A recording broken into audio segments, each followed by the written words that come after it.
j'avais un père très restrictif, très dur, et j'avais une mère plutôt le contraire, qui était dans ce que j'appelle la vraie éducation positive. Parce que l'éducation positive, encore beaucoup disent ah ça ne marche pas parce qu'ils sont pas dans l'éducation positive, ils sont dans un pseudo justement Montessori qui n'est même pas une méthode d'apprentissage d'éducation, mais une méthode d'apprentissage. Forcément que ça fonctionne pas, c'est pas adapté pour les parents, c'est adapté pour le système scolaire.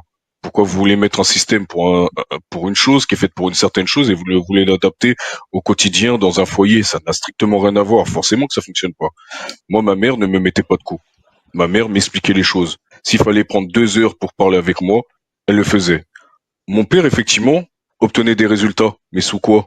Pas sur le respect, sous la contrainte de la peur. Et quand on apprend sur la peur, ça donne des enfants qui plus tard, ouais, font pas faire forcément de conneries, mais ça donne des fois des névrosés.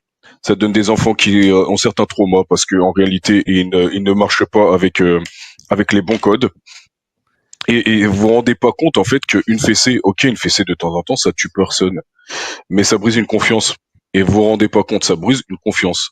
Et je sais de quoi je parle. Donc, à partir du moment Ouais, en fait un enfant fait quelque mais chose, tu l'as dit toi-même, une fessée, mais une petite fessée, aucun intérêt. Ça va pas lui faire mal et ça va pas l'éduquer.